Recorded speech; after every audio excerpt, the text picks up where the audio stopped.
What's happening this week? Come on. What's happening this week?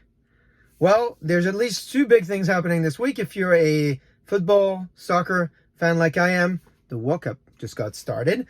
And if you're like me, you live in the US, this coming week is a week of Thanksgiving when people get together, families and friends, and they celebrate what they're thankful for. So this video would have to last hours if I used it to thank all the folks that have led me here. I just got promoted about a month ago, and I owe this to a lot of people.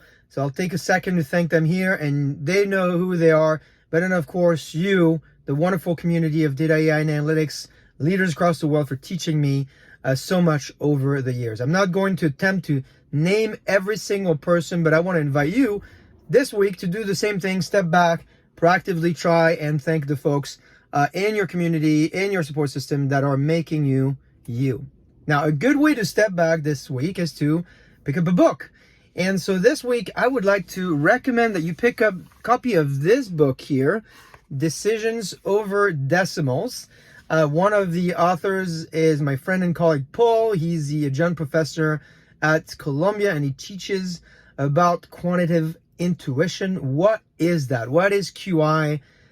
Is it an oxymoron? I'm happy that you asked, because if you look at what the authors do to describe it, they talk about it as the attribute of a good decision maker. It's the ability to balance data, experience, and intuition.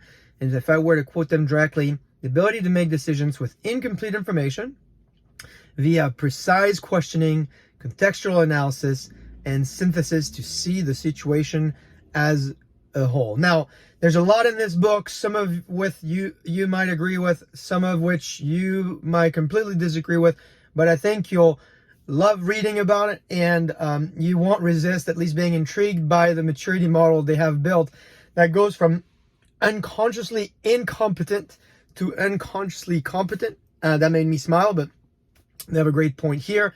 Also, in the first chapter or so, they talk about the Proust questionnaire, and if you know me, you know that any book that contains some French philosophy or refers to French authors is a great book in my books. So more seriously though, the Proust questionnaire is 35 questions. If you answer them, they'll reveal a little bit more about who you are.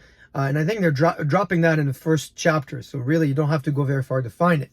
Anyway, the book's super relevant, focuses on the importance of framing problems correctly before solutioning, and asking the right types of questions. If I can quote another French novelist and philosopher, was my favorite one, Voltaire, which I don't believe is quoted in the book. He used to say, judge a person not by the quantity of their answers, but the quality of their questions. And so I think that fits kind of the spirit of the book. So that's it. This week is short and sweet.